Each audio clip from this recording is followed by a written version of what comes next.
Okay mga master, so welcome back ulit sa ating YouTube channel. Bali today mag-unboxing tayo ngayon dito ng pliers. So bali, nagbili tayo panibago gawa ng yung ating dating ginagamit is graduate na. So bali same brand lang din, clean pliers din yung gagamitin natin. Ayan.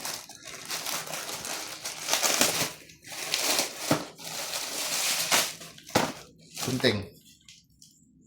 Ito siya.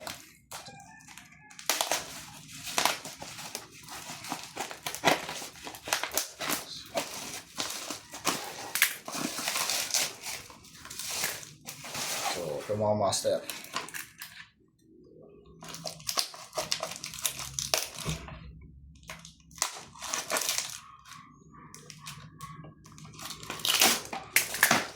Wow! So, ito na yung bago nating tools.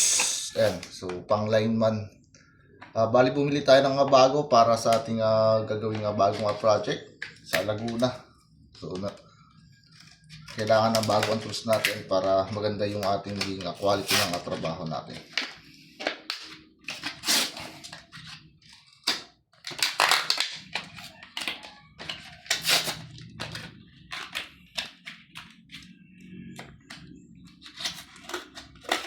So, bali mga master, brand ng pliers natin sa Clean Tools. So, isa sa mga trusted na pliers. So, isa sa mga pinamagandang brand ng ano natin. Ayan. So, yung handle niya, so okay. Then, check natin kung matalas nga ba. So, kukuha tayo ng wire para ma-practice natin kung gaano katalas itong master. Sample natin. 3.5 na wire. So, ito yung available natin.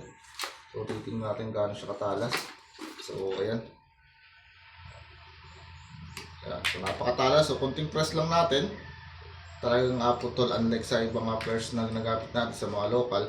So, hindi siya ganoon katalas. So, isa subok na talaga. So, ito kasi yung ginamit din natin na in the past 5 years.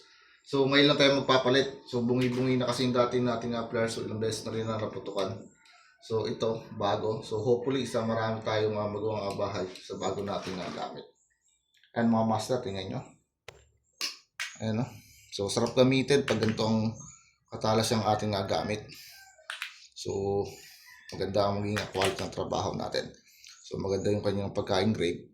So, meron pa siya ritong logo, plug ng US. So, made in US ito mga master. Rather, ayan. So, bali D239NE. So, size 9 yung binili natin. So, yung kung tatanungin nyo ako kung i-rate natin itong ating gamit. So, 1 to 10. So, i-rate ko siya ng 10. Kasi ito yung subok na ginagamit talaga natin pagdating sa electrical. Okay, so yun lang muna mga master. Bali, pinakita ko lang sa inyo yung bago nating tools dito. Okay, so salamat po.